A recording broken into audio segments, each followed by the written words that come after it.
flora intestinal, hoy llamada microbiota. Ya me presentó Carlos, esta es una conferencia patrocinada por Formulabs.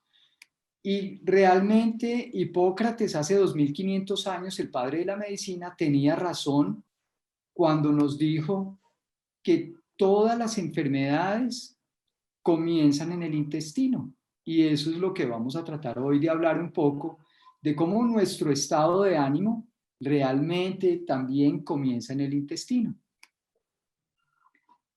Y una pregunta que les lanzo a todos, a todo el auditorio, ¿es posible la vida sin microbios? Y especialmente las bacterias. ¿Alguien quisiera contestar esa pregunta?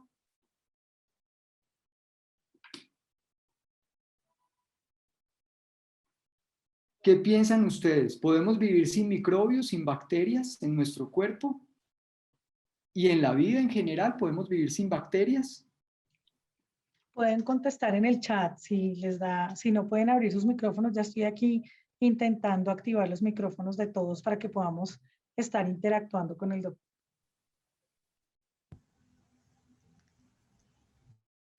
Súper, acá ya nos están contestando que es imposible, dice Melissa, Mauricio Ramírez dice que no es posible, Diana Carrillo que no, claro, hay muchas bacterias por todas partes, Ana María Betancourt no considero poder vivir sin ellas.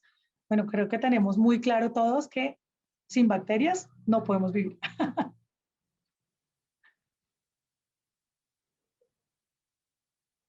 Doctor, no te oí, ya. Y ahora sí, realmente la respuesta es no podemos vivir sin las bacterias y como vamos a ver ahorita, pues vamos a hacer como un poquito de paralelo de dónde salen las bacterias, cómo aparecen en nuestro cuerpo y qué realmente es importante de ellas con nosotros. Realmente nosotros como seres humanos siempre hemos pensado que somos los únicos dueños del planeta Tierra. Y realmente hace más de 4.000 millones de años que aparecieron con los primeros seres poblando la Tierra, que fueron las bacterias, y eran las amas y señoras del planeta Tierra. A raíz de todo su trabajo y de toda su evolución, transformaron la atmósfera de la Tierra y hicieron que se llenara de bastante oxígeno para que existiera la vida que nosotros tenemos hoy en día. Es decir, desde el comienzo de la vida en este planeta, hemos caminado y son nuestras amigas, nuestras compañeras, nuestras vecinas, pero al mismo tiempo, en algún momento de nuestra vida pueden ser nuestras enemigas, las bacterias. Y realmente a las bacterias, hablando un poquito de historia, podemos tener entonces unas relaciones importantes, no solamente a las bacterias, sino en general a todos los microbios. Cuando nos miramos al espejo, realmente pensamos que estamos solos y que estamos solamente interactuando nosotros con el espejo. Y podríamos hablar entonces que nacemos solos, vivimos solos y morimos solos, como dijo un gran actor americano, Orson Welles, con una película importante, El Ciudadano Kane. Y realmente podemos decir hoy en día que no estamos solos en nuestro cuerpo y estamos en una completa relación de millones de células que hacen parte de nuestro cuerpo, pero millones y millones de bacterias y realmente la composición de nuestro cuerpo, el 90% son bacterias. Un porcentaje muy pequeño son hongos, otros grupos parecidos a las bacterias que se llaman las arqueas y un grupo pequeño de virus habita en todo nuestro cuerpo. Y realmente entonces podríamos decir que todas esas especies no cabrían en el Amazonas y en las grandes selvas de Sudamérica. Podríamos decir que todas las bacterias que tenemos en nuestro intestino podrían dar 2,5 vueltas a la Tierra de la cantidad de bacterias que tenemos en nuestro intestino, o sea que realmente tenemos una proporción importante de microbios y realmente tenemos que cuidarlos. Y esta es una frase muy linda que me encontré de Ortega y Gasset que dice, yo soy yo y mi circunstancia. Y si no la salvo a ella, no me salvo yo. Realmente eso es interesante. ¿Cuál es nuestra circunstancia biológica en este momento? Pues es nuestra microbiota y es la que está haciendo la interrelación, no solamente con lo que comemos, lo que nos gusta, los antojos que tenemos, sino también con las emociones, los pensamientos y los sentimientos que se relacionan directamente con esa microbiota. Y hoy en día sabemos que esa microbiota, si se altera, se puede generar una gran cantidad de patologías y enfermedades. Una pregunta a todo el público que estamos hoy. ¿Qué son los microbios? ¿Qué podemos decir de qué son los microbios? ¿Alguien podría responder o responder en el chat si no pueden? Sí, a ver, los escuchamos en el chat, los escuchamos, o lo que quieran escribir, ¿qué son los ¿Qué microbios? son los microbios? ¿Qué se les ocurre que pueda hacer?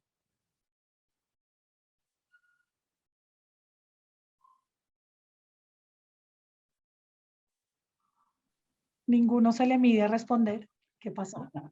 No sean tan tímidos, tranquilos. La idea es que hagamos un conversatorio, que entre todos vamos a ir hablando y podamos interactuar lo mejor posible. Por Los acá ya nos microbios, dijeron que eran unos microorganismos. Ujú. sí, son organismos microscópicos, o sea que no los podemos ver visualmente. Necesitamos aparatos especiales, entre esos el microscopio, para poderlos detectar. Y que existen un grupo grande como son las bacterias. Existe un grupo que no son bacterias, pero tampoco son parásitos ni virus, son las arqueas, que también existen en nuestro intestino, los hongos, que todos tal vez los conocemos, cuando se descompone una fruta, cuando se descompone el pan, pues se llenan de estos hongos y a raíz de estos hongos pues aparecieron una gran cantidad de sustancias que hoy en día utilizamos, que son los antibióticos. No, recordar que los antibióticos aparecieron por primera vez por un hongo que se llama el penicillium. Y es cada vez que ustedes tienen una fruta, generalmente las naranjas o los limones cuando se descomponen, se dañan, se llenan de una capa verdosa, peluda, como un polvillo, eso es penicillium. Y de ahí salieron los antibióticos que hoy en día conocemos. Y los virus, pues que realmente nos han atacado, nos han beneficiado en algún momento dado, pero que realmente hoy nos tienen atemorizados. En pleno siglo XXI y en el 2020, 2021, estamos muy aterrados, muy asustados por el COVID-19 o la COVID-19. Definitivamente los virus pues también generan un gran grupo de patologías y enfermedades. Y realmente hemos convivido con todos estos microbios durante toda la historia de la humanidad. Y solamente una anécdota importante, se sabe que la iglesia anglicana realmente nació a raíz de que Enrique VIII no podía tener hijos con Catalina de Aragón. Se sabía que había tenido una sífilis un tiempo antes y a raíz de que la Iglesia Católica no le permitía divorciarse, decidió crear una nueva iglesia y en la cual existiese una cláusula o una parte donde el matrimonio no fuera para toda la vida. Entonces, ahí encontramos cómo los microbios han hecho parte fundamental de nuestra vida, de nuestra historia, y han cambiado la historia de la humanidad. Y obviamente, si miramos la relación que existe entre los seres humanos y la bacteria más pequeña que existe en nuestro cuerpo, que es el Mycoplasma genitalium, que mide 0.2 micras con relación a un ser humano de 1.70 metros, 1 o 170 centímetros de estatura, La relación que existe es de 7.05 por 10 a la 6. La relación que existe entre un ser humano de la misma estatura promedio, 170 centímetros, con el diámetro de la Tierra, que son 12.756 kilómetros, la proporción es exactamente igual, 7.05 por 10 a la 6. O sea que nosotros, para las bacterias, somos un gran planeta, una gran biosfera en la cual ellas tienen diferentes hábitats que pueden colonizar, como sería entonces la selva húmeda de las axilas, como sería el desierto árido de nuestra frente o de nuestra calvicie en los hombres, o realmente el lago ácido del estómago, o el pantano oscuro, sin oxígeno, lleno de sustancias no muy agradables como los intestinos. Definitivamente en todas esas áreas existen bacterias y nos permiten entonces un accionar adecuado y un beneficio importante para nuestro cuerpo. ¿Qué es la microbiota humana? ¿Por qué es importante para nosotros? ¿Qué relación tenemos con ella y con la salud? ¿Y cómo debemos cuidarla? Esos son como los puntos importantes que voy a tratar. Antes de continuar, microbiota es lo que antiguamente llamábamos la flora intestinal. Y desde hace más o menos unos 15 años para acá, hemos comenzado a hablar de microbiota. Y hay cada vez más estudios mostrando cuáles son sus beneficios. ¿Alguien puede decirme qué son probióticos, prebióticos, simbióticos y psicobióticos? Si lo saben, póngalos en el chat, o si alguien quiere hablar o abrir el micrófono, pues no hay ningún problema. Doc, yo sí quiero hacer una pregunta ahí, porque pues Claro. siempre ha sido como una de las preguntas que nos hacemos todos y es, ¿cuál es la diferencia? O sea, yo puedo hablar ya de flora, entonces cuando nosotros hacemos un live o cuando hablamos con los, digamos que con los consumidores, con los pacientes, que cuando uno les habla de microbiota quedan perdidos, pero ¿qué es microbiota? Pero cuando uno le dice, mira, es la flora intestinal. Sí, Ah, ok, es perfecto, ahora sí entiendo. Pero pues la, digamos que la, puedo hablar de microbiota, digamos microbioma. que la microbiota se refiere a las bacterias como la estructura, el organismo como tal. Y Bien, es lo que hoy en día el cuerpo médico y la comunidad científica se refiere a lo que popularmente se llama la flora intestinal. perfecto. Entonces, existen diferencias importantes. ¿Qué son los probióticos? Cuando yo a un paciente o a una persona le doy las bacterias que son sanas, que son favorecedoras de la salud, y se las doy en tabletas, en gotas o en sobres, en polvillos liofilizados para que los consuma, le estoy dando probióticos.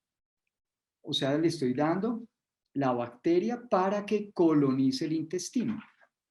Cuando le estoy dando prebióticos, los prebióticos hacen referencia a los alimentos que necesitan esas bacterias para poder subsistir y para poder seguir trabajando y haciendo sus funciones en el intestino específicamente. Son generalmente azúcares y son oligosacáridos. ¿Dónde están esos oligosacáridos en los alimentos? Generalmente es la fibra que no es fácil de digerir, que no podemos digerir en nuestro intestino, y ese es el trabajo que hace la flora intestinal. Digiere la celulosa y esos oligosacáridos, esos azúcares, para permitir un adecuado funcionamiento intestinal. Por eso muchas veces los pacientes dicen, no, es que yo tengo estreñimiento, voy a comer fibra para que se me mueva el intestino. Es real, pero realmente los que están haciendo el trabajo de la digestión y la eliminación de esa fibra para que el intestino se pueda mover son nuestra flora intestinal. Los simbióticos es la unión. Cuando tenemos en un mismo preparado, en un jarabe, en unas gotas, en un sobre, los probióticos, o sea, las bacterias, y el alimento para esa bacteria, el prebiótico, el azúcar. Entonces a eso se le llama simbiótico. Y los psicobióticos, entonces, son diferentes probióticos que tienen funciones ya desde el punto de vista de la emocionalidad y todos sus metabolitos. Hoy en día se sabe que los probióticos en la transformación de muchas de las sustancias que comemos producen sustancias benéficas, entre esos los omega 6, los omega 3, por ejemplo, son producidos en un porcentaje importante por esa flora intestinal, y también vitamina K, vitamina D, y también producimos una gran cantidad de sustancias que se llaman ácidos grasos de cadena corta, que funcionan como potentes antiinflamatorios locales y sistémicos y estimulan la funcionalidad o el eje intestino-cerebro. Entonces, es bien interesante tener esos conceptos para poder seguir la continuación de la charla. ¿Qué es la microbiota entonces? Son la cantidad de microorganismos que nos colonizaron, que nos habitaron, que los tenemos en todo nuestro cuerpo. Existen comunidades de ellos, grupos grandes de familias, de filos, como se llama en la taxonomía de las bacterias, que entonces se reúnen por esas comunidades y tienen obviamente un efecto benéfico. Tienen una evolución compartida y eso es lo que hemos venido haciendo desde hace muchísimos años para poder hacer entonces un efecto simbiótico, un efecto sinérgico entre las bacterias y nuestro cuerpo para que los dos tengamos un beneficio, tanto la bacteria que puede vivir en nuestro intestino y en nuestro cuerpo, como nosotros beneficiarnos de las sustancias que ellas pueden producir.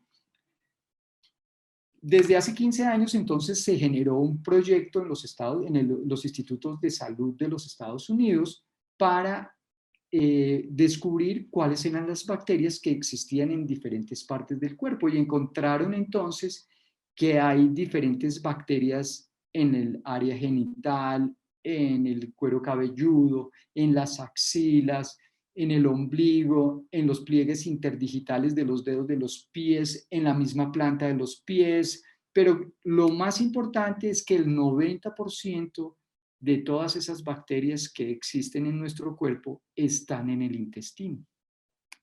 Y ese proyecto se llama el Proyecto del Genoma Humano. Y obviamente han venido trabajando no solamente para descubrir cuáles son los tipos de bacterias que hay, sino para descubrir también la relación que existen dentro de todo ese grupo de bacterias en el beneficio de la salud o en el deterioro de la salud y el aumento de algunas enfermedades, como veremos más adelante. Esto es lo que ellos han encontrado mapas de bacterias por mapeo genético para determinar entonces cuáles son los tipos de bacterias y cuáles son los grupos familiares de esas bacterias y cuál es su localización más frecuente. Encontraron los lactobacilos, las bifidobacterias, las proteobacterias, que veremos que son muy importantes dentro de la flora intestinal. Este es como una representación importante y específica de cuáles son los tipos de bacterias en las diferentes partes del cuerpo. Y han encontrado personas que nunca han ido al Asia y encontraron bacterias específicas del Asia, de personas asiáticas, en ombligos de personas europeas o americanas. Básicamente por viajes. No se les olvide que cada vez que hacemos un viaje, cada vez que vamos y comemos en restaurantes de diferentes países, viajamos no solamente nosotros con nuestra maleta, sino viajamos también con las bacterias que hemos compartido con esas otras personas y que nos hemos traído también en nuestro cuerpo. Y donde más hay bacterias, no solamente es en el colon, sino también en el intestino delgado, que hacen unas funciones importantes a nivel de la nutrición. Se sabe que tenemos más de 2000 especies diferentes en todo el tracto gastrointestinal, aproximadamente 10 bacterias o 10 microbios por cada célula de nuestro cuerpo y aproximadamente 150 genes por cada microbio que existe. Aproximadamente son 2 millones de genes, es el equivalente a toda esa microflora intestinal, y nuestro cuerpo tiene 20.000 genes. El peso de la microflora intestinal es, a nivel intestinal, de 1 a 2.5 kilos, es el mismo peso que tiene el cerebro y el peso que tiene nuestro hígado. O sea, se podría decir que se comporta como si fuera un órgano, esa flora intestinal o esa microbiota, y que tiene unas funciones importantes dentro del que veremos más adelante. Desde el punto de vista de la ciencia, se ha hecho varios estudios, y los primeros que comenzaron a trabajar en la importancia de esta flora intestinal, de esta microbiota, fueron los inmunólogos. A principios del siglo pasado encontraron que varias bacterias tenían un beneficio especialmente para disminuir el envejecimiento, y los encontraron en la leche fermentada o los yogures que se encontraron en Bulgaria y en Grecia. Y fue Mednikov, un médico ruso al servicio de laboratorios Pasteur, que encontró que los lactobacillus mejoraban la fermentación intestinal y disminuían entonces el riesgo de infecciones y lograban que los seres humanos tuviesen una larga vida. Posteriormente fue en general toda la medicina, la parte de la nutrición y hoy en día la ecología, porque no solamente estas bacterias viven en nuestro cuerpo, sino que habitan nuestras mascotas, habitan entonces en la tierra, en los árboles y en general en todo lo que está alrededor nuestro está lleno de estos microbios. Desde que nacemos comenzamos entonces a ser colonizados por los diferentes grupos de bacterias, que son estos 3 grupos grandes: los actinobacteriaes, las proteobacterias y los firmicutes. Y de acuerdo al tipo de parto, de acuerdo a si hemos recibido lactancia, de acuerdo al estado de salud de ese niño, ese recién nacido, o al estado de salud de la madre, si ha recibido múltiples medicamentos durante el embarazo, se va a transformar o se va a cambiar esta microflora. Y obviamente a medida que va creciendo este niño, adolescente y adulto, de acuerdo a su carga genética, a los hábitos alimentarios, al estado emocional, vamos a tener entonces cambios importantes de esa flora. También en los adultos, la senescencia, o sea, los adultos mayores, el envejecimiento, la cantidad de fármacos que reciben, cambian sistemáticamente y drásticamente la composición y el número de esa flora intestinal. Esta es una diapositiva un poco recargada, pero es para mostrarles que los más importantes en el momento de nacimiento que nos colonizan son los lactobacilos, que pertenecen al grupo de los firmicutes, y el otro grupo que reciben los niños en el momento de nacer, especialmente durante la lactancia, son las bifidobacterias, que pertenecen al grupo de las actinobacterias, que son los 2 tipos más importantes que están en nuestro tracto gastrointestinal, que a medida que bajamos de la boca hacia el recto, vamos teniendo más bacterias. Donde más bacterias hay es en el colon, pero donde más tienen funcionalidad son en el intestino delgado, es decir, en el duodeno, yeyuno e ilio, y básicamente son los lactobacilos y los bifidobacterios los que tienen un efecto muy importante. Esto es una diapositiva para mostrarles que el tipo de parto, nacer por cesárea o nacer por parto vaginal, nos va a cambiar el tipo de flora intestinal que vamos a recibir y que va a ser la flora intestinal durante toda nuestra vida. Entonces, nacer por parto por cesárea implica que te vas a colonizar por las bacterias que tiene el cirujano en los guantes de pronto, o por las bacterias que están en la sala de cirugía, a diferencia del niño que recibe que nace por parto vaginal, que va a recibir toda la flora que son los lactobacilos que existen en la vagina de la mamá y que son beneficiadores de toda la salud y obviamente de una gran cantidad de efectos importantes de la maduración intestinal, de menos alergias, de menos riesgo de intolerancias alimentarias. Y otro punto importante es el tipo de alimento.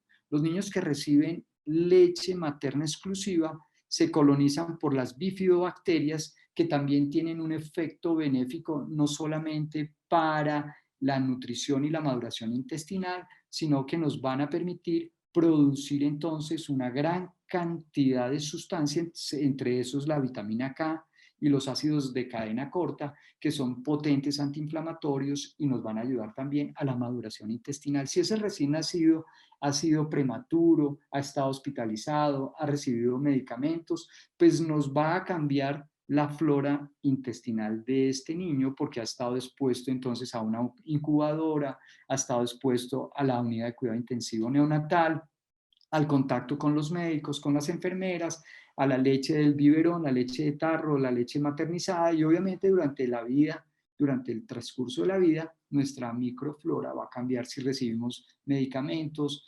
obviamente si estamos expuestos a diferentes agresiones y un punto importante, el estado emocional. Para recordarles entonces que el nacer por parto vaginal nos va a permitir tener como un seguro de vida para tener menos riesgo de enfermedades inflamatorias a nivel intestinal y tener una flora intestinal mejor y estar preparados inmunológicamente.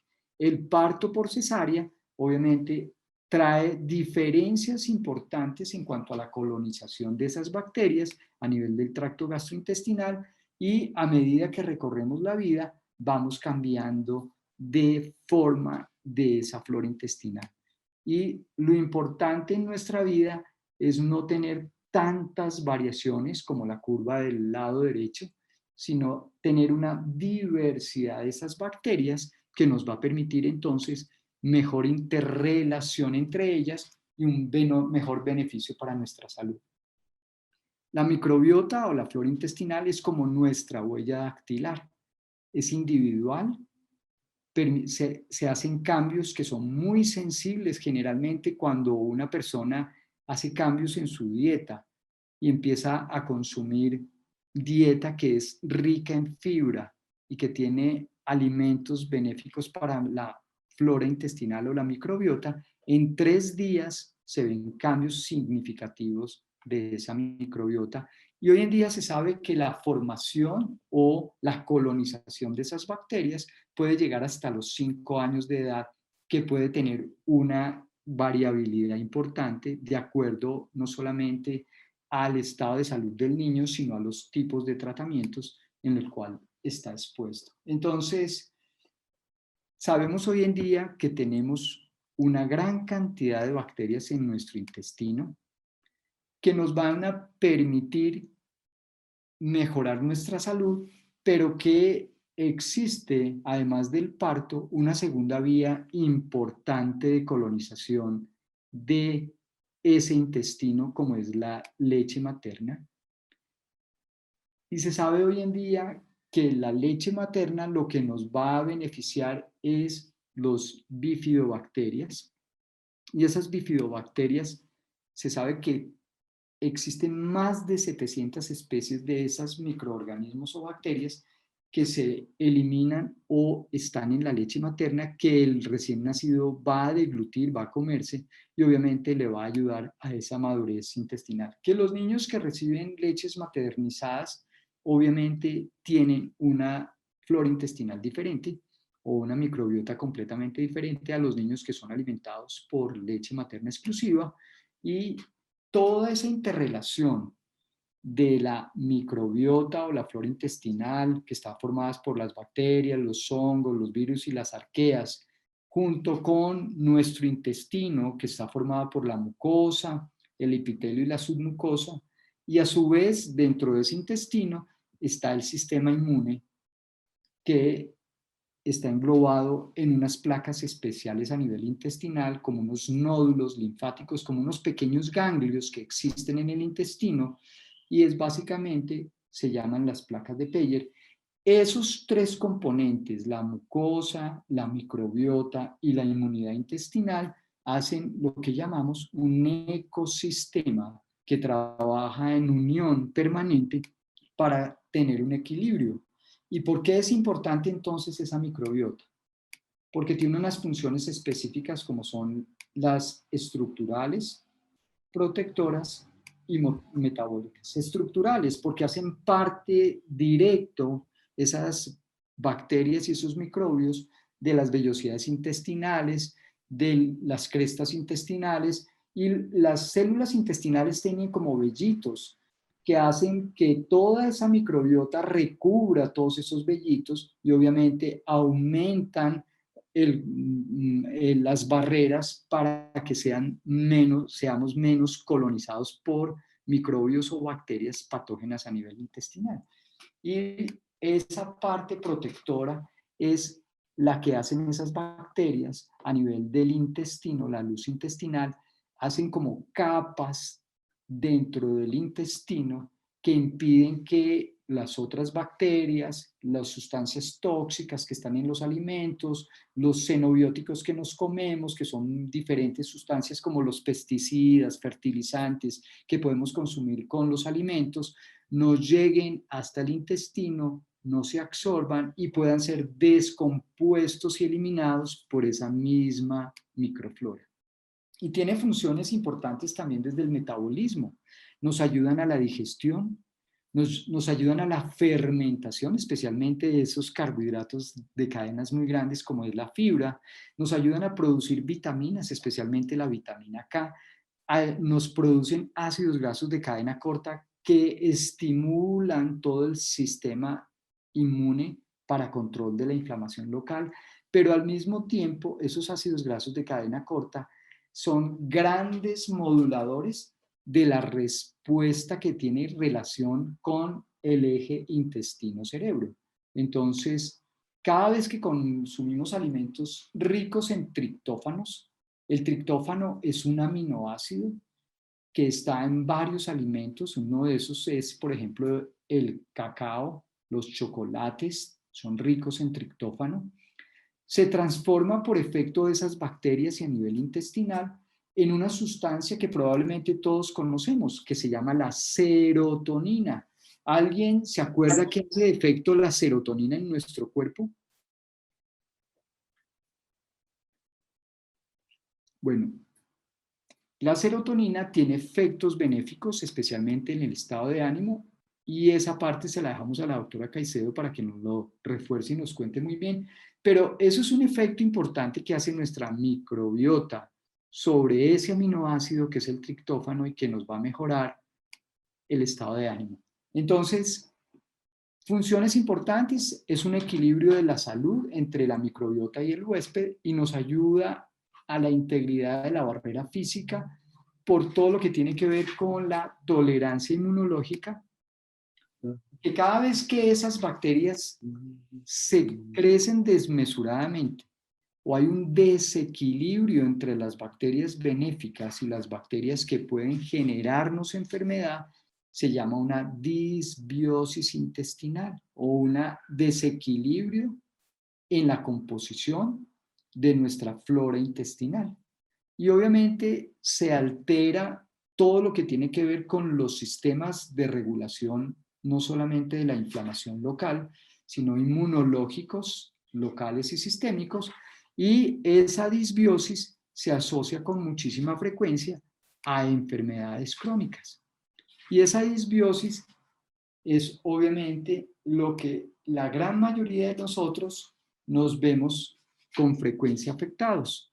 Y nos vemos afectados y se ve afectada específicamente la microbiota por los virus, por ejemplo. El COVID afecta a la microbiota y se sabe hoy en día que tiene un efecto directo también sobre la microbiota.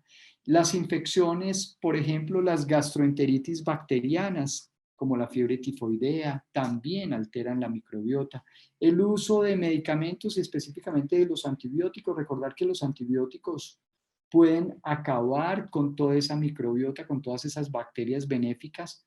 El estado de ánimo, el estrés, el consumo de muchas sustancias que no son tan benéficas para nuestro cuerpo, el alcohol, el cigarrillo, las sustancias psicoactivas, la dieta que es más la dieta que hemos aprendido, como los pasteles, las gaseosas, las hamburguesas, los sándwiches, los perros calientes, los helados, las malteadas, todos ese tipo de alimentos alteran nuestra microbiota, generan una gran cantidad de procesos inflamatorios intestinales. También las drogas, los corticoides, los antiinflamatorios, los mismos antibióticos, los tóxicos ambientales, los pesticidas, los xenobióticos, los todos fertilizantes, todas esas sustancias que recibimos en nuestros alimentos también alteran nuestra microbiota. Y un punto importante es el envejecimiento. A medida que va pasando el tiempo, se va deteriorando de forma significativa nuestro intestino y obviamente también nuestra microbiota. Cuando tenemos una disbiosis, ¿qué se nos va a generar? Muchas patologías, y entre esas está la fatiga crónica, desequilibrios hormonales, y entre esos los más frecuentes son a nivel tiroideo, el hipotiroidismo, por ejemplo, las tiroiditis, patologías también relacionadas algunas veces con desequilibrios hormonales como el acné, problemas de peso, y entre esos está el aumentar de peso, la obesidad, una relación directa y muy importante con esa disbiosis intestinal, alteraciones del sistema inmune, entre esas la artritis reumatoidea, por ejemplo, y alteraciones del ánimo, la depresión, las crisis de pánico. Hay una relación muy importante, cada vez mayor, entre los estudios de la medicina convencional y la microbiota. Entonces encontramos relación con la obesidad, con la diabetes, con la artritis reumatoidea, con las enfermedades intestinales inflamatorias, con los trastornos del estado de ánimo, el trastorno de atención e hiperactividad que vemos nosotros en pediatría y en neuropediatría cada vez más, y obviamente el autismo. En estas patologías se ha estudiado mucho la microflora y se sabe hoy en día que hay una alteración bien importante de disbiosis en estos pacientes.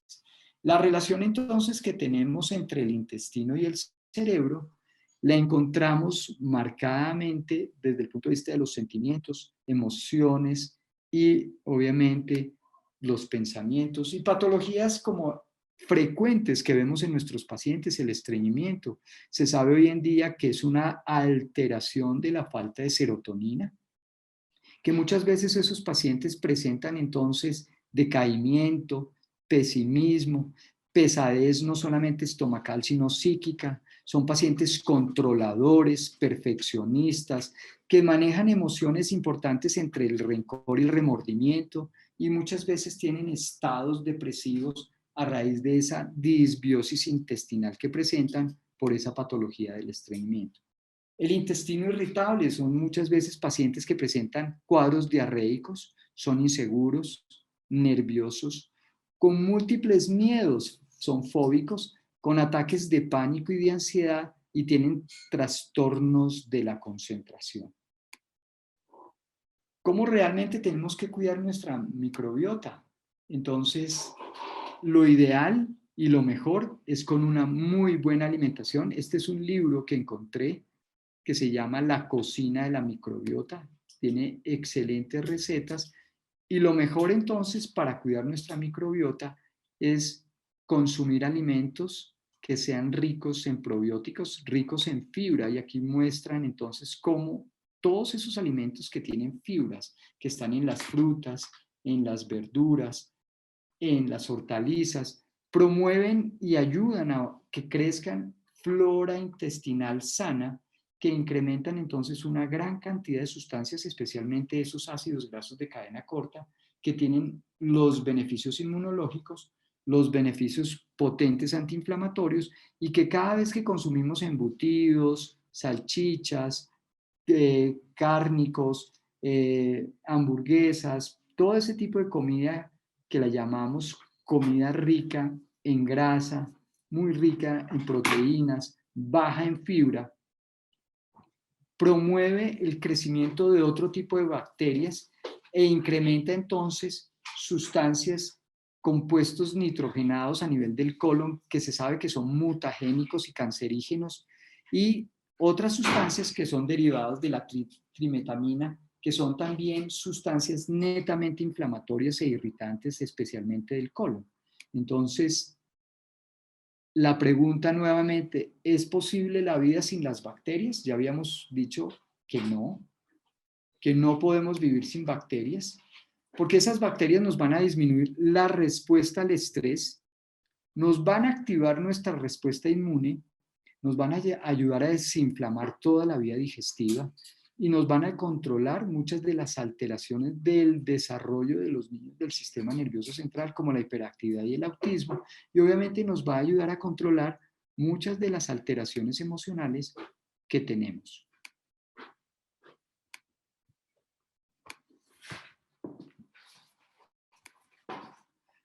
Y podemos decir entonces que las interacciones entre el humano y esas bacterias, esa microbiota, esa flora intestinal, son esenciales para nuestra salud y que debemos tener entonces conciencia de que nuestra flora intestinal se debe cuidar como cuidamos nuestro hígado, como cuidamos nuestro estómago, como cuidamos nuestros pulmones, y que existen una gran cantidad de factores asociados desde el momento de nacer hasta todo nuestro recorrido por la vida que nos pueden generar entonces ese deterioro de esa flora intestinal, de esa microbiota, que nos va a dar entonces riesgo a que desarrollemos las alergias, las inflamaciones intestinales, el aumento de peso, la ansiedad, la depresión y obviamente esa microbiota, esa flora intestinal benéfica, es la que nos va a permitir entonces estar más tranquilos, más sanos, menos ansiosos, y probablemente es la que nos va a permitir tener antojos y deseos de ciertos alimentos. Entonces, como dicen aquí estas bacterias, me siento observado, tú y tu paranoia, porque definitivamente, pues, estamos en convivencia permanente. Entonces, dejamos las preguntas para el final de la charla. A continuación, entonces, está la doctora Luz Estela. Muchas gracias y ya nos volvemos a ver. Listo, muchísimas gracias a ti, está excelente hasta aquí. Yo sé que tenemos muchísimas preguntas y bueno, las personas que están aquí con nosotros hoy vayan poniendo mucha atención porque al final vamos a hacer algunas preguntitas que hemos tenido muy en cuenta de las recomendaciones que nos ha hecho el doctor Carlos Moreno, y sobre eso pues vamos a tener claramente aquí premiación para los que han estado súper atentos a toda esta información importante.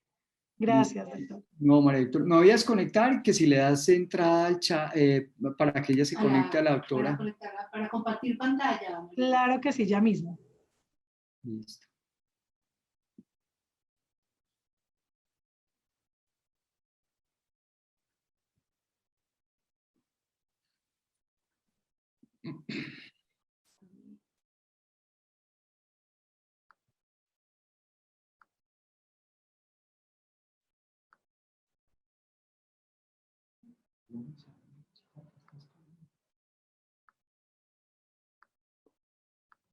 Bueno, ¿me están escuchando? Creo que estoy sin cámara.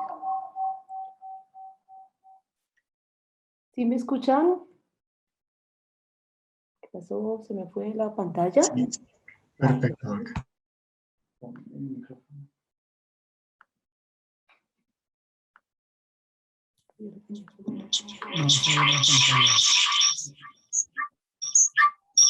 están escuchando? Sí. Hay mucho eco. María Victoria, ¿me escuchas? Sí, sí, perfectamente te escuchamos, doctora, y ya estamos viendo la pantalla que estás compartiendo ahí. Ahora sí. Ajá. Es que tenía puesto mi micrófono. Listo. Tranquila, y ya puedes continuar, claro que sí. Listo. Bueno, continuando entonces con lo que les venía contando el doctor Moreno, pues vamos a seguir con este tan interesante tema de emociones, pensamiento e intestinos. Hace un tiempo, pues uno realmente no hubiera pensado que esto existía. Primero que todo, bueno, ya ustedes saben mi conflicto de intereses, pero en la medida en que cada vez he ido estudiando más, que tenemos este concepto del eje intestino-cerebro, que como bien lo dice Bosch-Patrados, es un amor a distancia, una comunicación constante entre el intestino y nuestro cerebro, y esto se ha venido estudiando cada vez más. Hemos venido comprendiendo cómo algunas de las cosas que decían y que decimos nosotros constantemente tenían mucha razón. Cuénteme, ¿quién no ha sentido mariposas en el estómago? Creo que todos hemos sentido mariposas en el estómago cuando estamos enamorados, cuando queremos, cuando vamos a encontrarnos con la persona que nos emociona, y sentimos eso, y lo sentimos en el estómago, no en el cerebro ni en el corazón. ¿O quién no ha sentido un nudo en el estómago cuando está asustado, cuando tiene que tomar una decisión?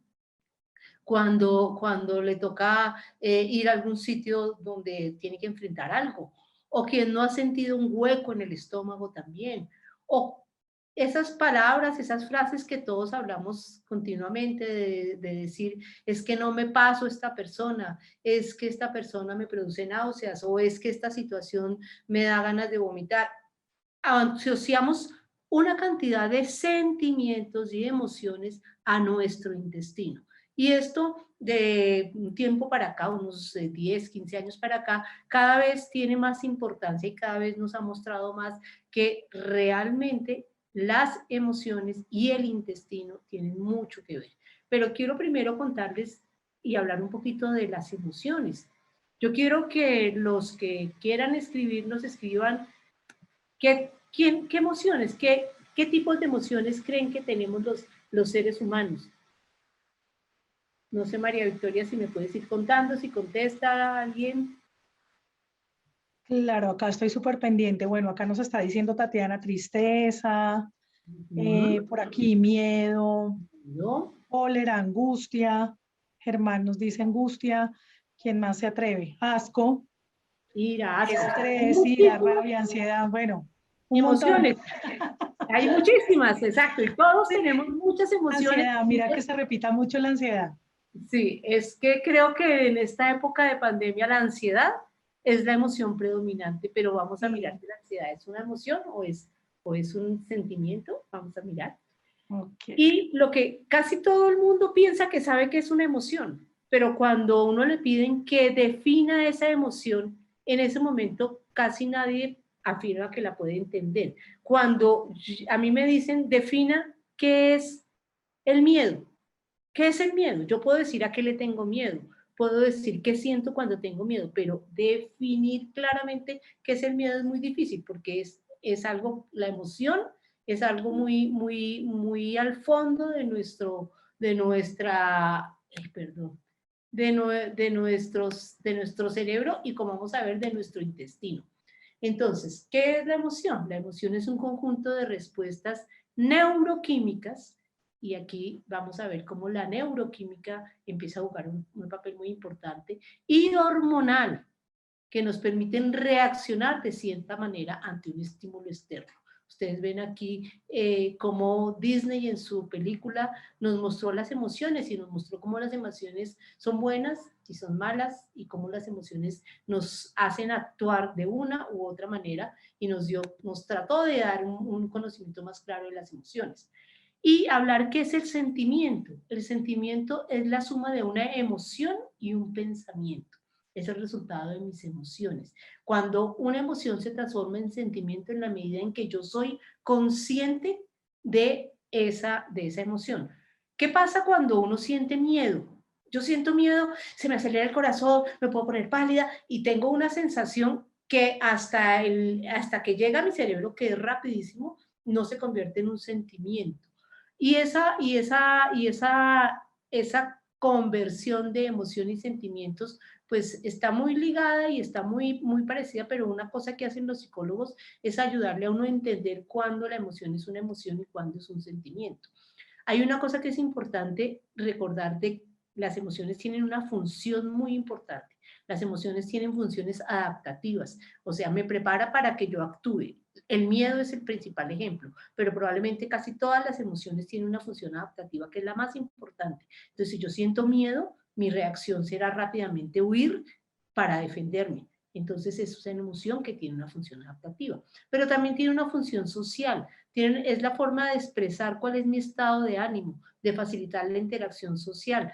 Las personas que no son capaces de entender las emociones de los demás no tienen aquello que llamamos un poquito de inteligencia emocional y no son capaces de hacer una interacción social adecuada. Pasa mucho con los niños autistas, por ejemplo. Y tienen una función motivacional, que existe definitivamente una relación entre la motivación y la emoción. Ambas se retroalimentan. Si a mí algo me produce emoción, si a mí me produce emoción cantar, pues yo me motivo para cantar y al revés, la motivación que yo tengo para cantar también me produce emoción.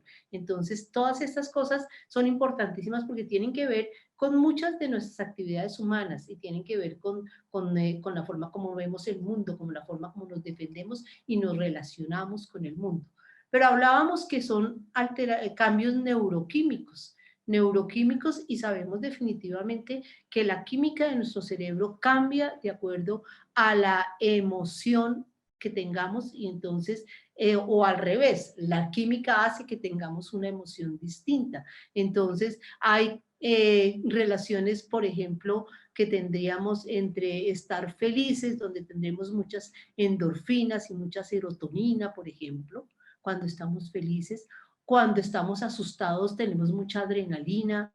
Cuando estamos deprimidos vamos a tener poca serotonina. O sea, todo es una cuestión de química y esa neuroquímica hace que nuestras emociones tengan, se den o tengan lugar.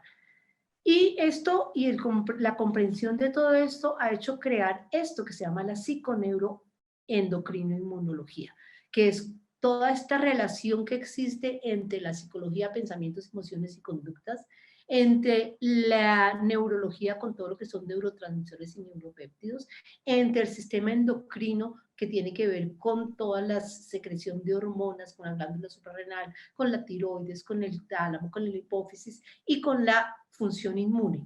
Entonces, si se nos alteran nuestros pensamientos, emociones y conductas, tenemos posibilidad de que se alteren todas las otras y que el equilibrio que debería existir entre estos sistemas para que mi organismo esté en homeostasis, que es el equilibrio y salud, debe estar constante todo el tiempo y debemos, digamos, todo lo que hagamos sobre una va a influir sobre el otro y cada vez tenemos más claro esto.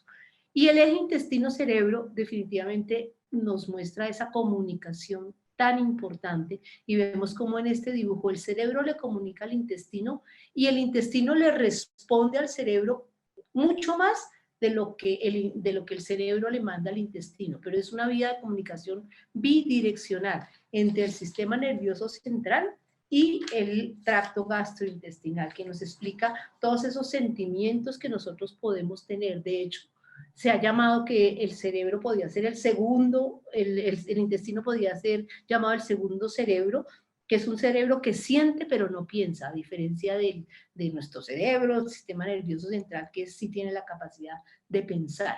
Esta es una frase de este doctor español, Malaguelada, que dice que el cerebro registra señales del mal funcionamiento del sistema digestivo, las modifica bajo el influjo de algunas emociones como la ansiedad, la angustia o la depresión, y la normalidad digestiva favorece el equilibrio emocional. A todos nos queda claro que cuando tenemos distensión abdominal, tenemos estreñimiento, tenemos diarrea, tenemos pirosis o tenemos náuseas, tenemos alborotada la úlcera, tenemos una cantidad de cosas, nos sentimos muy mal.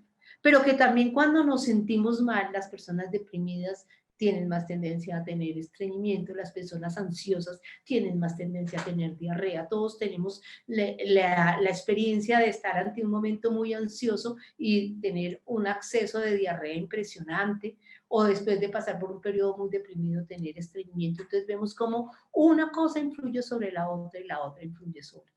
Y todo tiene esa comunicación clara, que entonces los cambios conductuales pueden darse después de que modificamos la microbiota. Ya el doctor Moreno les habló claramente que la microbiota es la responsable de toda esta función en el intestino. Entonces, si nuestra microbiota cambia, podemos tener cambios conductuales. Y si nuestra conducta cambia, podemos modificar la microbiota. Hay una comunicación constante entre este cerebro y esa microbiota y ese intestino lleno de bacterias. Y esto se ha llamado el sistema nervioso entérico, que tiene que ver con toda esta cantidad de plejos y plejos nerviosos, que también ya les habló un poco Carlos. Y se ha dicho que el sistema nervioso entérico es una subdivisión del sistema nervioso autónomo. Ese sistema nervioso autónomo es el que me ayuda a tener frecuencia cardíaca normal, a tener frecuencia respiratoria, a que mantiene la tensión arterial y a toda una cantidad de funciones que tienen que ver con los órganos. Y el sistema nervioso entérico tiene 100 millones de neuronas. 100 millones de neuronas, que es más de lo que hay en la médula espinal, por ejemplo. Y se ha comprobado que más del 90% de la serotonina, esa hormona de la felicidad, ese neurotransmisor del cual dependen una cantidad de funciones para que yo me sienta bien, se produce en el intestino, al igual que casi un 50% de la dopamina, que esa microbiota me está produciendo serotonina y me está produciendo dopamina y está produciendo otra cantidad de neurotransmisores que vamos a ver.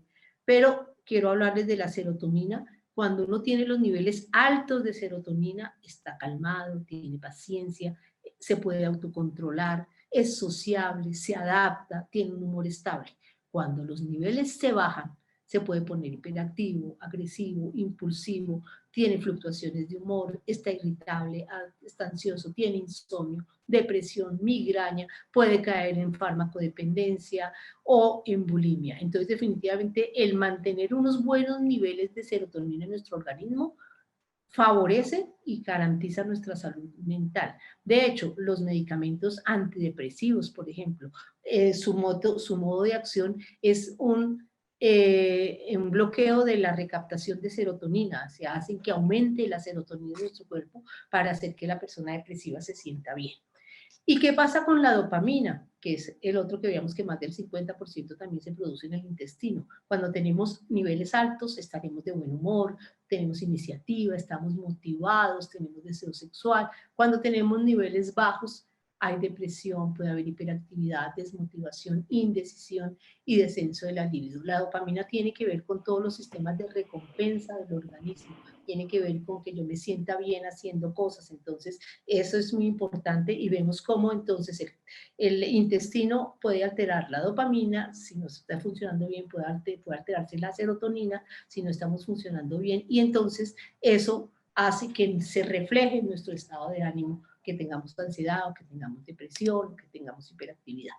¿Y cuáles son los componentes de ese eje intestino-cerebro? Aquí pues está la microbiota que ya les mencioné, la nutrición, la mucosa intestinal, todo esto que hemos mostrado, intermediarios metabólicos y obviamente el cerebro. Pero esto es lo que nos muestra en forma resumida esas interacciones que son por varias vías, no hay una sola vía, hay una vía neuroanatómica que tiene que ver con un nervio que vamos a hablar ahorita, que es el nervio vago, una vía neuroendocrina que tiene que ver con lo que nosotros conocemos como el eje hipotálamo hipoficiario adrenal, que tiene que ver con todas las reacciones de estrés, un sistema inmune intestinal, una microbiota, una mucosa intestinal y una barrera hematoencefálica, que es la que protege el cerebro e impide que al cerebro le lleguen productos que pueden ser malos para él.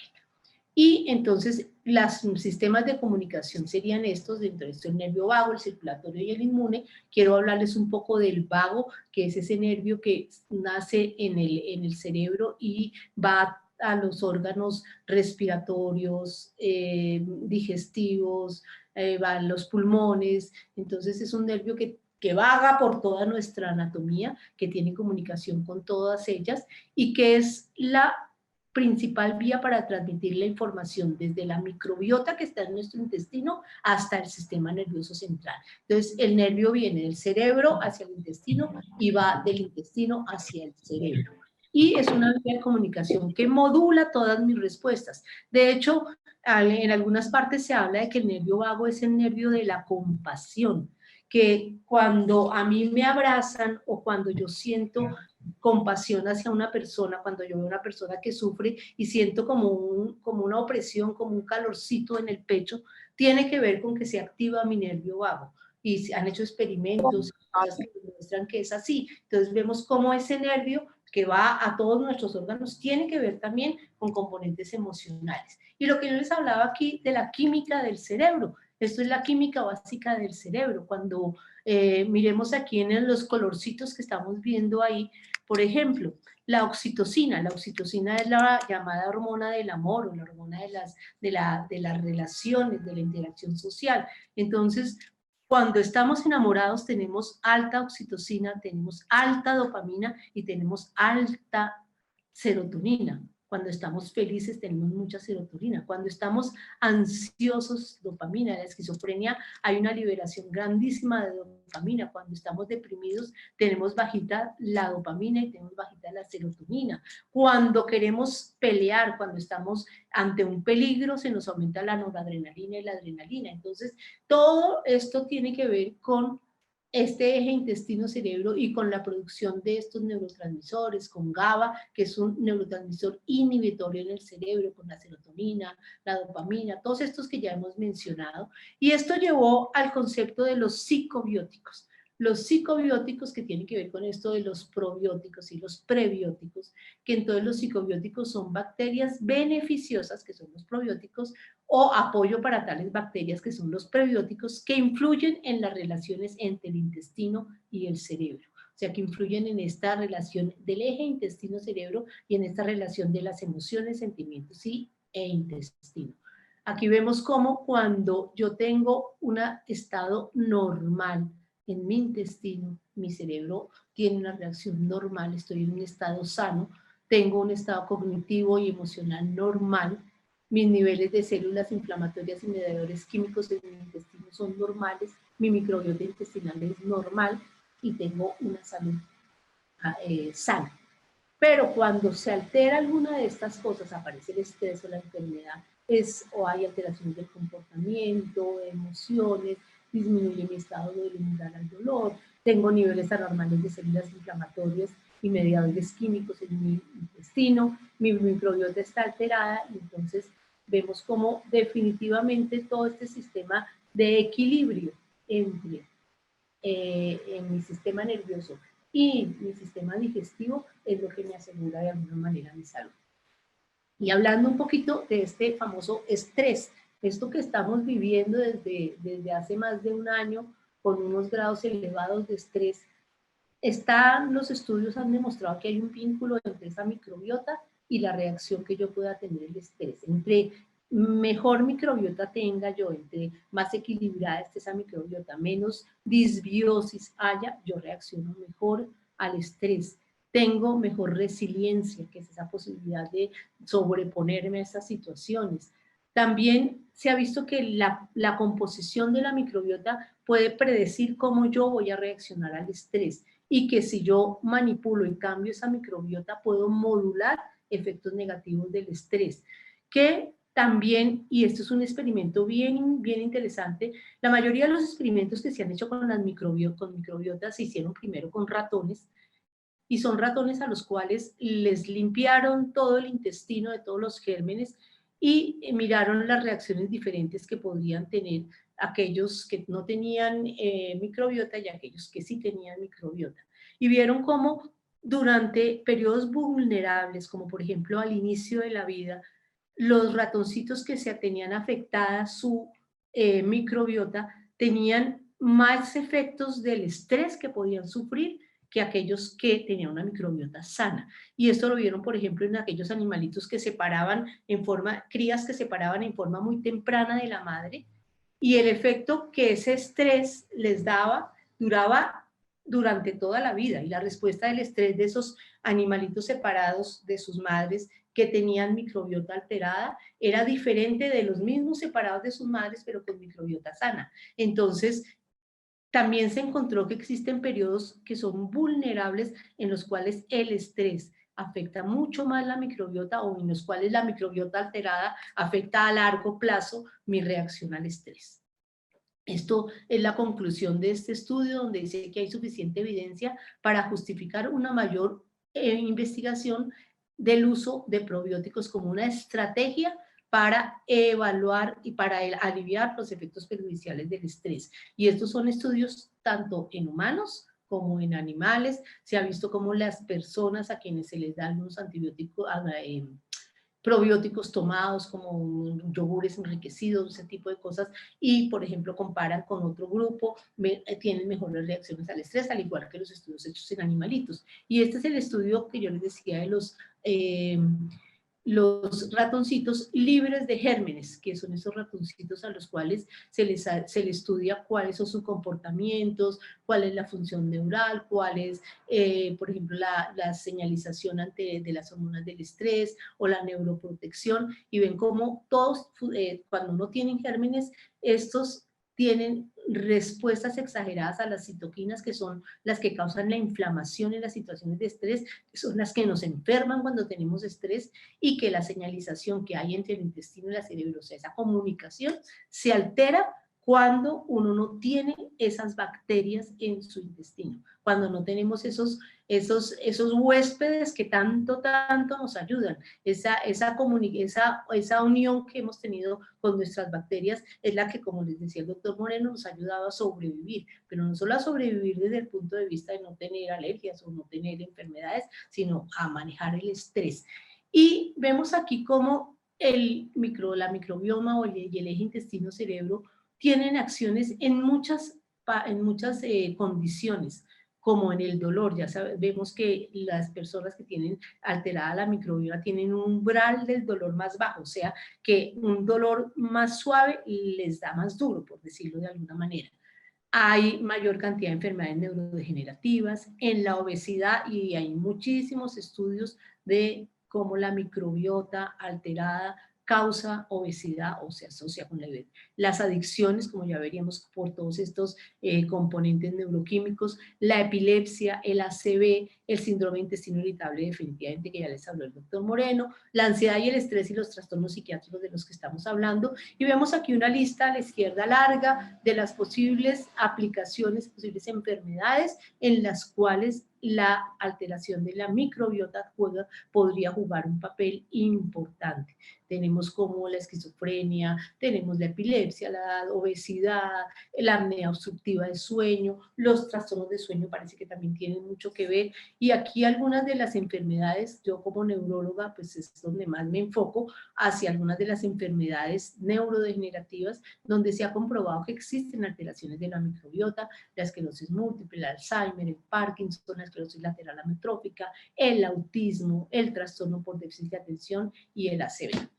Y también tiene que ver no solamente con emociones, sino también con funciones cognitivas, con la memoria.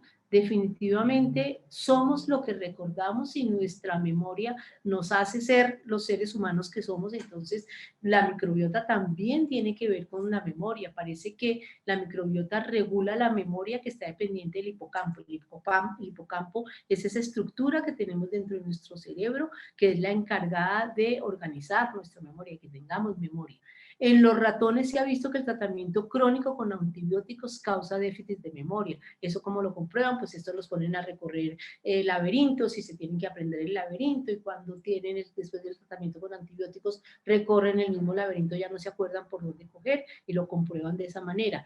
El Bifidobacterium, que es un probiótico en ratones sanos, parece que mejora la memoria y el aprendizaje también en estas pruebas de laberintos.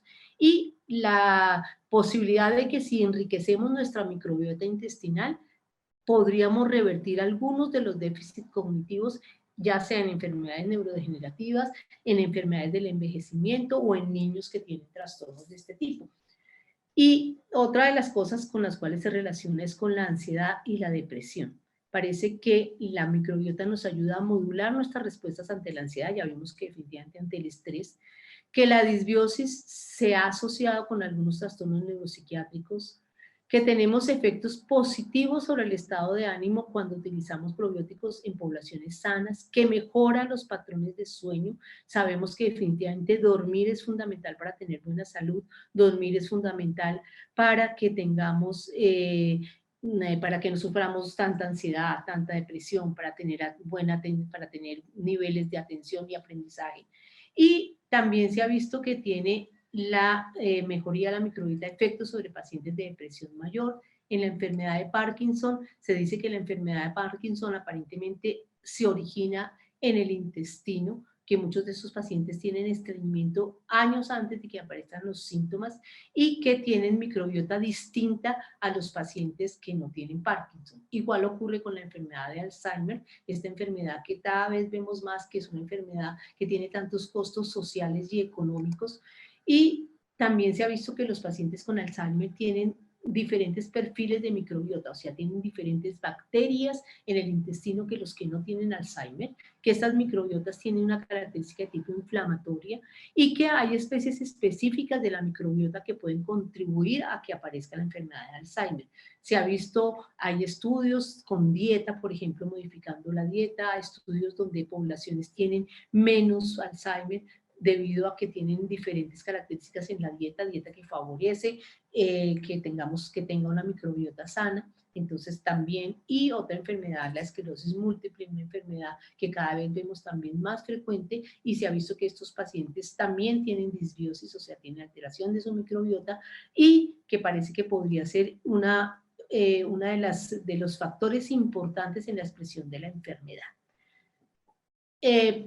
Volviendo a una de las cosas donde más se ha hablado de esa comunicación entre el cerebro y el intestino, tenemos el autismo o los trastornos del espectro autista, TEA como se dice ahora, y se ha encontrado que aproximadamente el 70% de los niños que tienen trastorno del espectro autista tienen a su vez trastornos gastrointestinales, informan que tienen distensión abdominal, que tienen estreñimiento o diarrea, y esto indica que aparentemente esa fisiología intestinal está alterada en estos niños. Además, se ha encontrado que hay reducción de las bacterias que son beneficiosas como los Bifidobacterium, con aumento de algunos potencialmente patógenos como Desulfloribio y la Clostridio, el Clostridio, no Clostridia, ese tipo de patógenos que se ha visto que están aumentados en el intestino de los niños con autismo.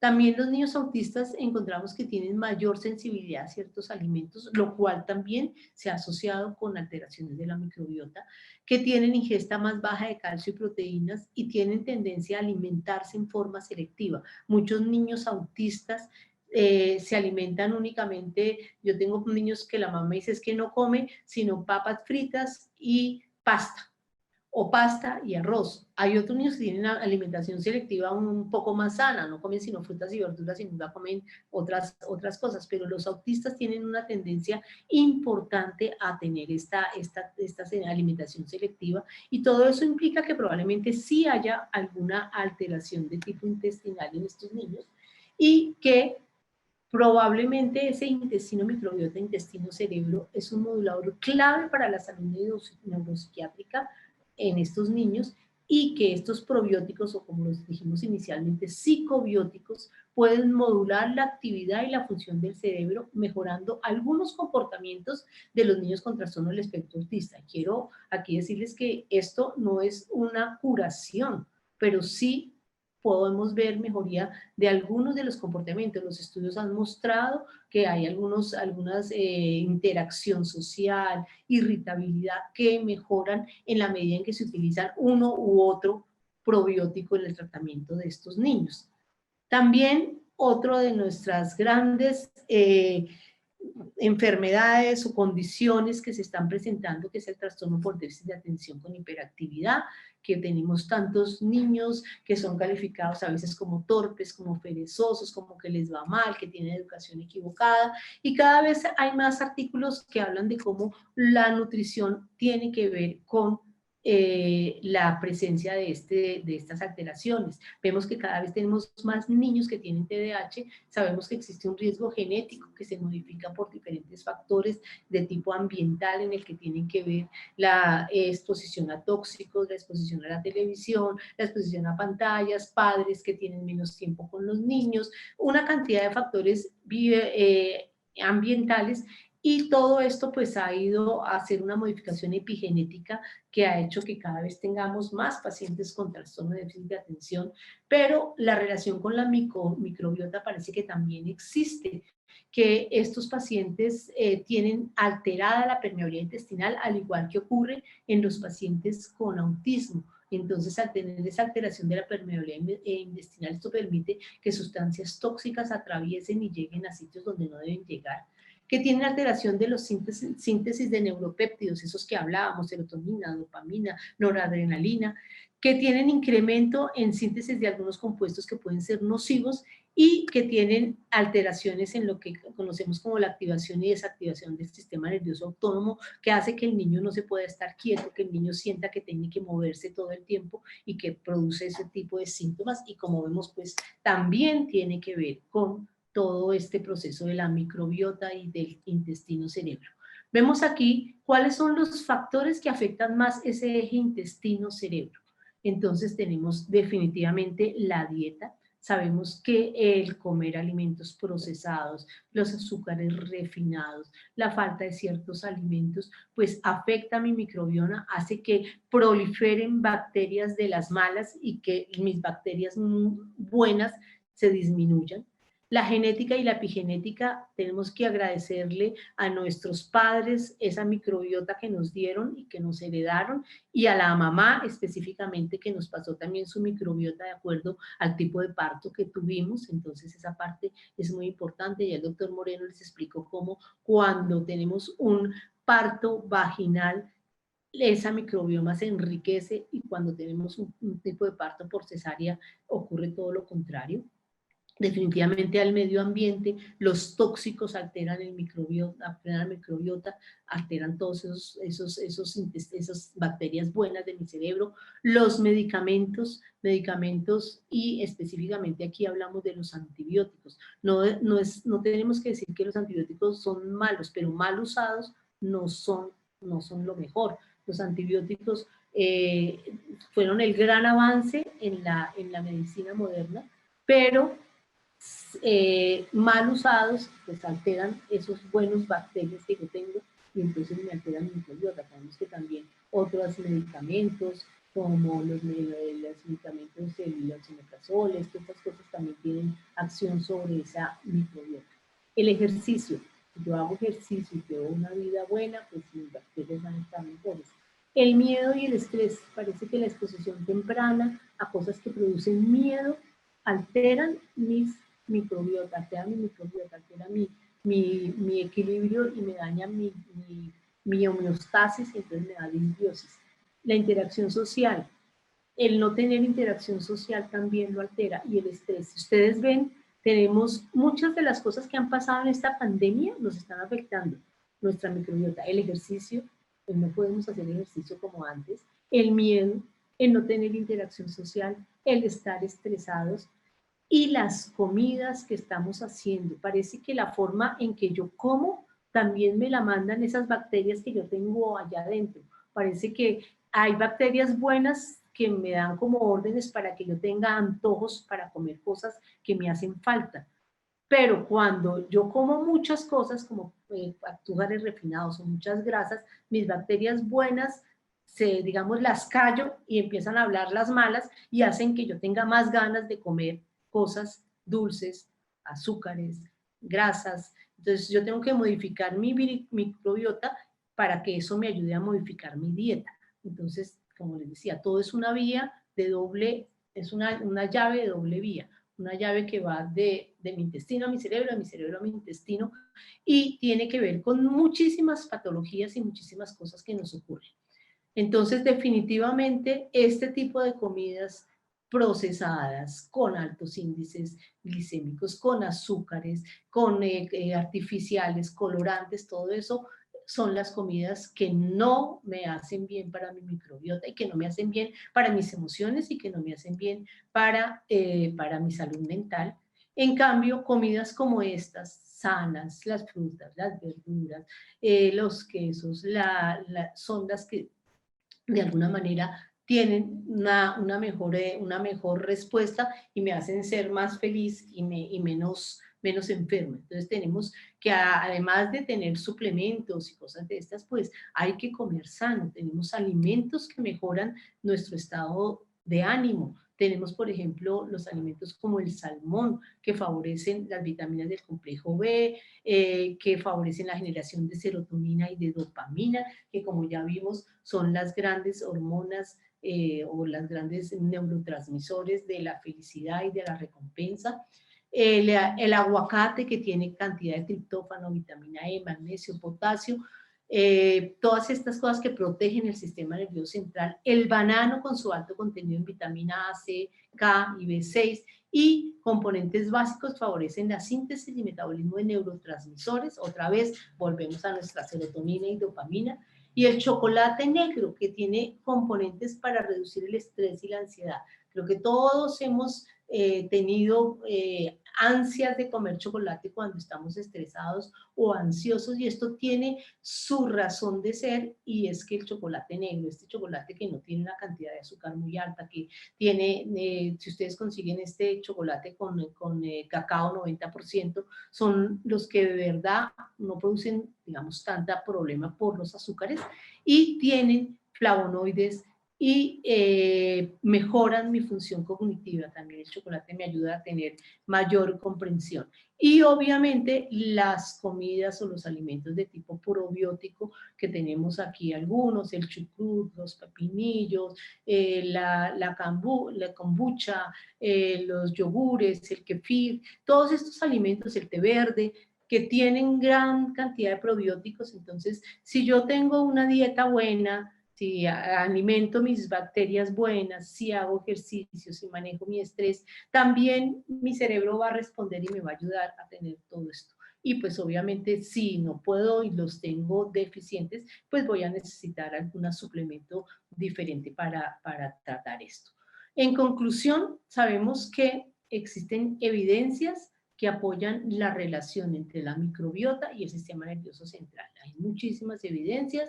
El papel exacto en la patogenia de alguna de estas, de las enfermedades prevalentes neurológicas, aún no se conoce, pero digamos cada vez se está estudiando más cómo es que esta microbiota hace que ocurran estas enfermedades.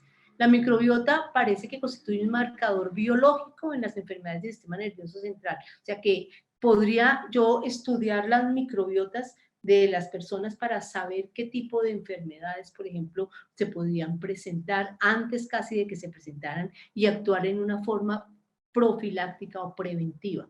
Los probióticos son una importante herramienta terapéutica complementaria en el manejo de patologías neurológicas y este manejo de probióticos puede ser un enfoque novedoso en el tratamiento y prevención de las enfermedades neurológicas. Obviamente se requieren más estudios clínicos, se requieren más conocimientos para saber a ciencia cierta hasta cuándo comimos y de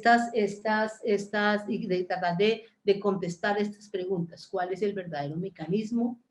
¿Es solamente una cepa o es la simbiosis de las cepas? ¿Qué dosis vamos a usar y durante cuánto tiempo podremos usar los probióticos? Con esto pues termino mi parte. Si ustedes tienen preguntas, aportes, dudas, con mucho gusto aquí las respondemos, el doctor Moreno y yo. Entonces, no sé, María Victoria.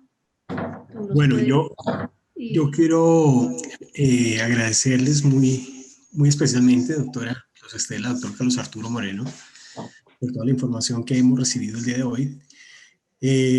Ya María Victoria está resumiendo algunas preguntas. Me quedo con una frase muy importante, doctora Luz Estela, y es que es una llave que está abierta en doble vía. Entonces, mientras que el cerebro esté bien, el intestino también va a tener una regulación de su flora intestinal. Y mientras que la alimentación sea muy sana, el cerebro también va a estar funcionando ¿Aló? de igual manera. Entonces, qué importante es esa sinergia que existe entre cerebro e intestino. Intestino que es nuestro segundo cerebro, como siempre lo hemos hablado, ¿no? Sí, sí. También traigo a colación de una de las charlas con las que estuvimos con el doctor Santiago Rojas. Decía que las bacterias eran como los campesinitos, que eran los que araban y trabajaban la tierra. Hacía este símil diciendo pues que si existen unos trabajadores, como son estas bacterias que están en el intestino, que están bien recompensadas, que están bien alimentadas, pues asimismo se va a ver el fruto como tal para el organismo en general, ¿no? Exactamente. Y puntualmente cuando el cerebro no se, o está libre de tanta toxina, de tanto estrés, pues automáticamente se permite visualizar que el intestino también llega a afectarse y se sienten esos, o algunas veces es las mariposas como nos mostrabas al principio, o ese hueco en el estómago que definitivamente es lo que nos puede llegar a afectar el diario vivir. Entonces, qué interesante información. Sencillamente es alimentación que no esté tan procesada, ¿no?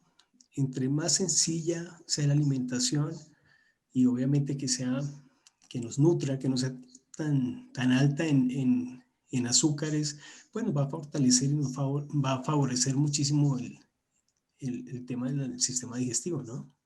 así es, tal cual, Carlos. Sí, Entonces, bueno. definitivamente lo que tú dices es importantísimo. El intestino, y si ustedes se recuerdan esa primera gráfica que yo les pongo, el intestino manda muchas informaciones al cerebro y el cerebro devuelve pocas, pero está en constante comunicación. Y del bienestar de mi microbiota depende que mi cerebro esté bien. Y eso es clave, definitivamente. Y eso puntualmente, eso no es que exista un Bluetooth entre intestino y cerebro, eso está conectado internamente. Y pues definitivamente eso lo hace también la alimentación, que es fundamental.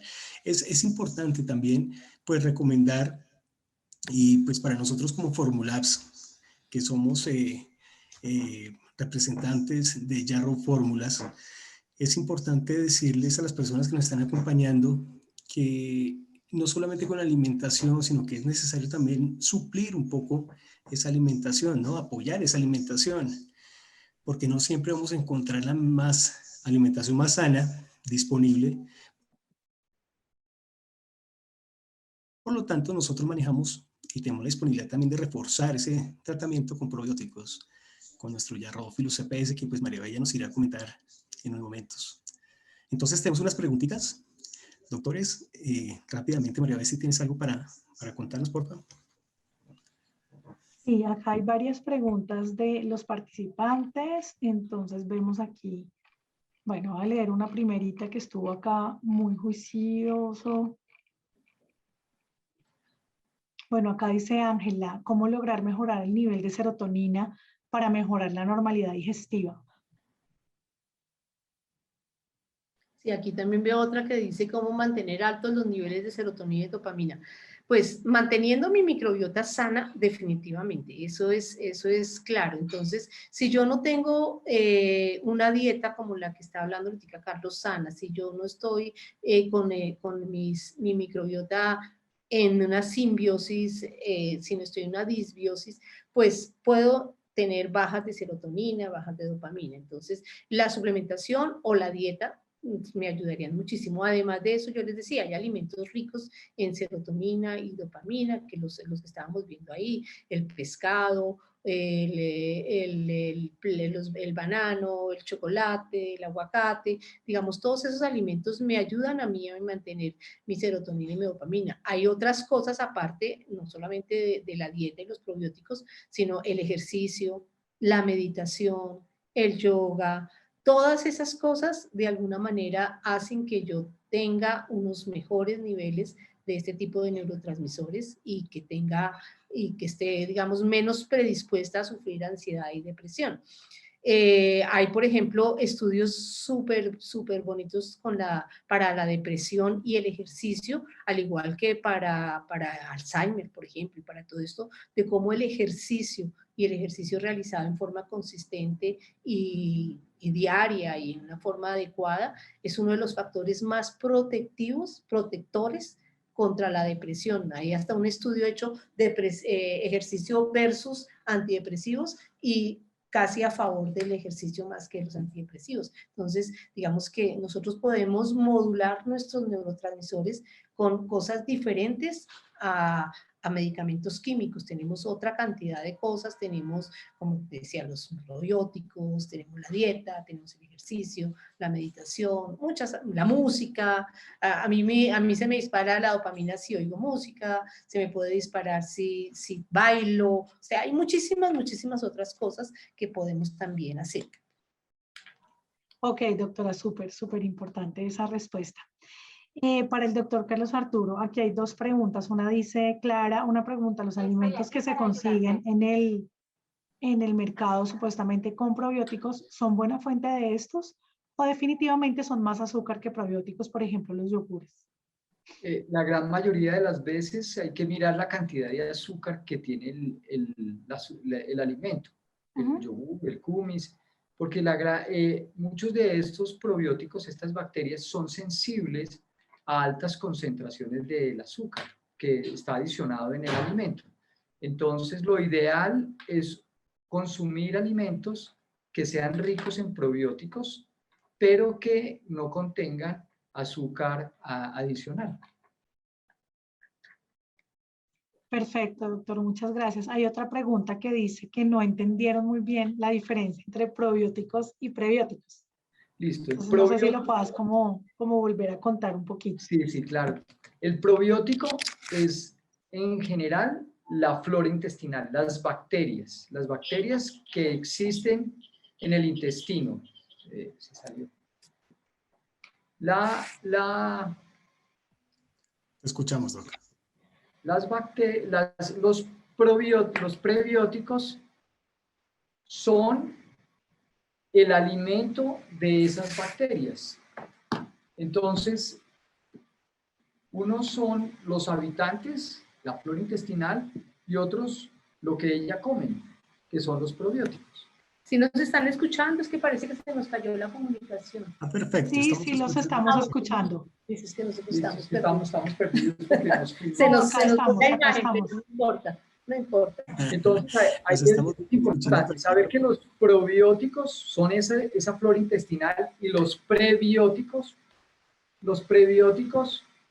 son los alimentos que ellas necesitan.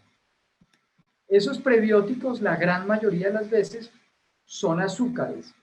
¿Y cuál es la fuente más importante de esos azúcares? Lo que nosotros comemos en nuestra dieta, que es la fibra. La fibra es la sustancia o las sustancias que están en los alimentos que no son fáciles de digerir. Son la fibra de la fruta, la fibra de las verduras, la fibra de muchos de los alimentos, de las hortalizas, de las legumbres. Entonces esa fibra es la que permite que funcione el intestino, pero que al mismo tiempo alimente nuestra flora intestinal, nuestra microbiota. Perfecto, Doc. Yo de pronto quiero adicionar un poquito, y es el tema de que los probióticos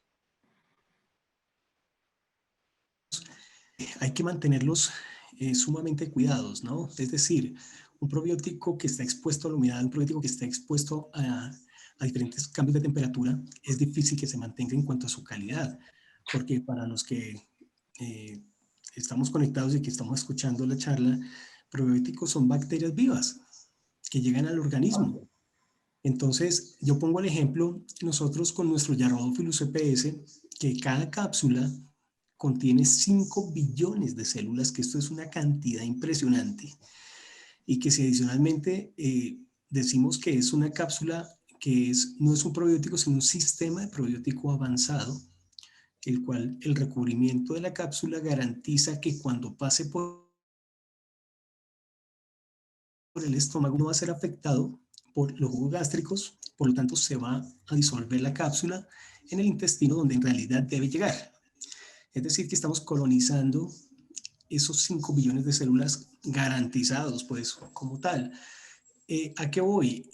Un probiótico en un yogur, pues es muy difícil saber cuánto le estás dando de probiótico a tu organismo, y más cuando es vía oral, que sabemos que cuando pasa por el sistema digestivo, pues va a tener algún tipo de alteración. Entonces, No sé ustedes qué opinan de ese concepto. Estoy de acuerdo, Carlos. Realmente eso es así. Definitivamente los probióticos son las bacterias vivas y que definitivamente pues hay que cuidarlas y hay que mantenerlas en una forma para que tengan una funcionalidad en el intestino. Ok, ok. Importante que nuestro probiótico tiene 8 tipos de cepas diferentes entre bifidobacterias, que fueron las que vimos durante toda la presentación, y los lactobacillus, que son diferentes tipos de cepas. Y lo más importante es de dónde provienen esas cepas. Nosotros siempre hacemos esa recomendación, que sepamos exactamente de dónde proviene como tal la calidad de cada cepa, que es lo que finalmente le vamos a dar a nuestro organismo y lo que nos va a garantizar en realidad dónde va a funcionar cada una de estas cepas. Entonces, ese pedacito quería que lo dejáramos de pronto un poquitico claro, porque a veces las personas, esa publicidad que sale en televisión, que yogur con probióticos y no sé qué cosas, no digo que no tengan, claro, pero si estamos hablando de brindarle una sana alimentación, pues hay diferentes fuentes de alimento que nos pueden garantizar esa alimentación que no sea un yogur, puntualmente. Exacto, sí es. Lo mejor es utilizar cepas específicas como las que hay en los probióticos. Y para ustedes que son pediatras,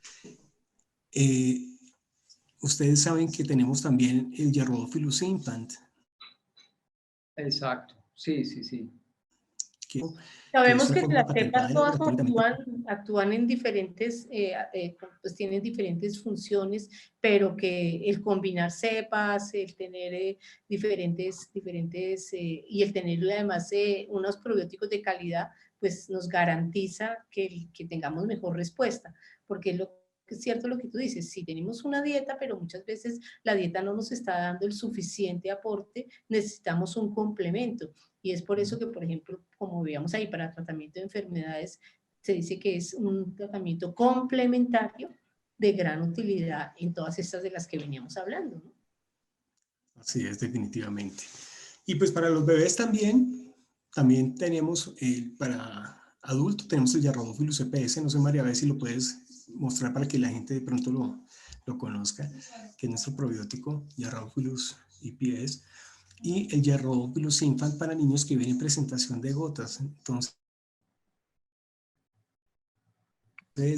incluso para las madres lactantes, unas goticas que las ponen en el pezón cuando están amamantando, automáticamente el bebé está tomando esos probióticos que tanto necesita. Esos bebés que nos comentaban ustedes que nacen por parto, por cesárea, que no vienen por parto vaginal y no tienen ese contacto tan importante con esa flora vaginal, pues sencillamente nos toca apoyar el crecimiento de los niños, porque finalmente sin bacterias no podemos vivir. Necesitamos Así es, Carlos. bacterias. Esa es la conclusión, lo que me queda clarísimo.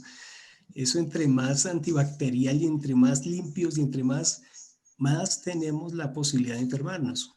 Mientras que si estamos con las suficientes barreras y preparados para ese medio ambiente, pues automáticamente vamos a recibir esos cambios que se están presentando actualmente. Pues tranquilidad, por decirlo de alguna manera.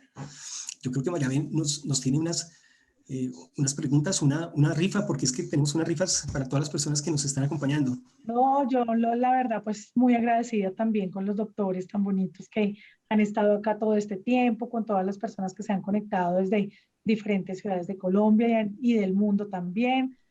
Obviamente, pues ya estamos sobre el tiempo de horario para todos, de verdad que súper agradecidos porque esta información pues obviamente no la obtenemos sino de personas especializadas en estos temas que nos pueden hablar, como son el doctor Carlos Moreno y la doctora Luz Estela. De verdad que muchas gracias. De parte de nosotros, pues obviamente tenemos disponibles los probióticos que Carlos ya nos habló, no son probióticos comunes, son sistemas de probiótico avanzado para la salud de los adultos y los niños. Y pues bueno, para dar cierre a esta charla tenemos algunas cositas que nos mandan los laboratorios desde Estados Unidos. Tenemos unas camisetas del laboratorio Carson para los bebés, unos libros. No hablamos casi de omega 3, pero bueno, la anterior charla fue sobre omega 3, también súper importante. Entonces aquí vamos a entregar algunos productos y vamos a entregar unos productos aquí con el apoyo de los doctores para que el doctor me dé, por favor, unos números y yo miro acá entre las 167 personas que se registraron a nuestra charla, quiénes serán los felices ganadores de estos María maravillosos. Victoria, hay alguien es que quiere que le conteste una pregunta, Octavio Chía, que dice, Claro. pregunto, ¿hay tipos probióticos y se clasifican de alguna manera? Es que ya escribió 2 veces, así que Los probióticos, como hablaba yo, se clasifican por unos filos. Los filos son como las familias grandes a las cuales pertenecen.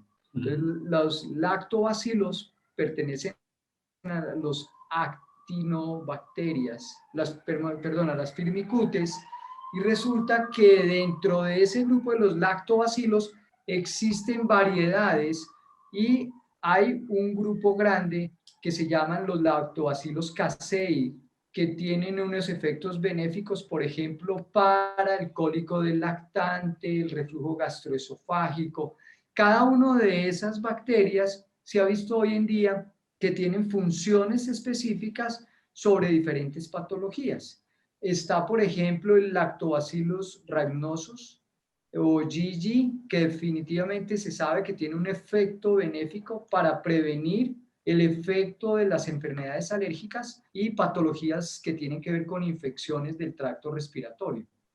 Y los bifidobacterios que se han asociado también con inflamaciones a nivel gastrointestinal. Entonces, sí, cada una de esas bacterias se han venido estudiando cada vez más y se saben que tienen accionares y funciones específicas no solamente a nivel del tracto digestivo, sino en las diferentes patologías. Perfecto. Muchísimas gracias, doctor, por aclarar esta duda. Claro, quisiéramos contestarle a todos, pero obviamente sabemos que estamos contra el tiempo. Igual tenemos sus correos electrónicos y muy seguramente el día de mañana estamos dando respuesta a los que no alcanzamos a contestar hoy, para que todos queden como con sus preguntas al día. ¿Listo? Muchas gracias, muchas gracias. Con muchísimo gusto. Bueno, entonces vamos a darlos un número, doctores, para yo revisar acá en la lista de inscritos quién va a llevarse premio esta noche. el 7. El número 7, entonces tenemos a Lady Serna. Está en la ciudad de Medellín. No sé si todavía estará conectada.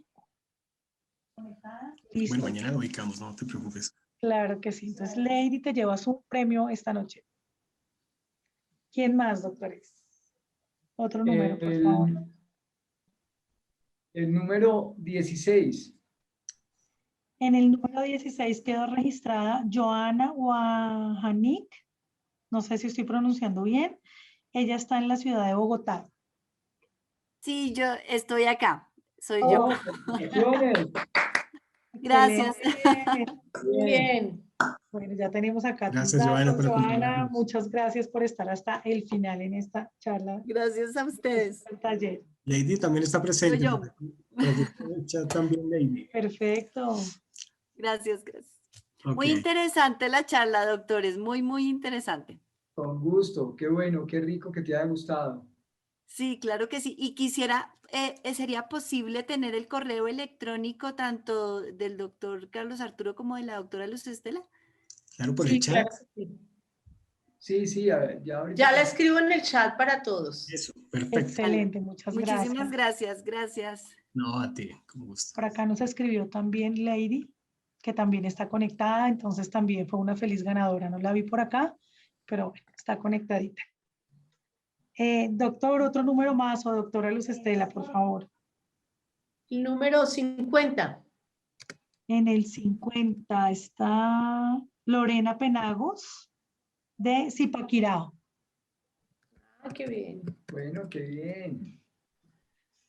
No la vemos por acá, pero bueno, esperemos que sí esté por estos lados. Felicitaciones. ¿Quién más, doctor? El 120. El 120 está, dice acá, Eliana Sánchez. Está en la ciudad de Bogotá. Muy bien. Muchas felicitaciones. Y nos falta el último número para cerrar nuestra charla de hoy. El 22. El 22, vamos a mirar acá quién quedó en el 22. Dice Clara G. García de Bogotá. Súper. Ah, Ah, todavía estoy Bueno, por aquí. Bueno, bien, súper. felicitaciones. Muchas gracias, doctores. No, Gracias por a esa. ti por asistir. Gracias, muy amables. Bueno, entonces vamos a dar por finalizado nuestro segundo taller. La sorpresa importante para nuestro tercer taller que va a ser en el mes de abril es que vamos a hacer un mini taller de cocina. Vamos a ver aquí al doctor Carlos Moreno y a la doctora Luz Estela contándonos acerca de una excelente receta saludable para nuestras loncheras de nuestros hijos. Entonces, vamos a prepararnos y con tiempito les vamos a contar cuáles van a ser los ingredientes para que todos trabajemos a la vez. Muchas gracias. hasta luego. Feliz noche, Gracias, gracias. que Chao. duerman. Gracias por asistir. Gracias. Feliz noche y bendiciones. Muchas Gracias. gracias. Bendiciones para todos. Igualmente. Gracias, feliz noche. Muchas gracias. Excelente.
Listo, señora Villa.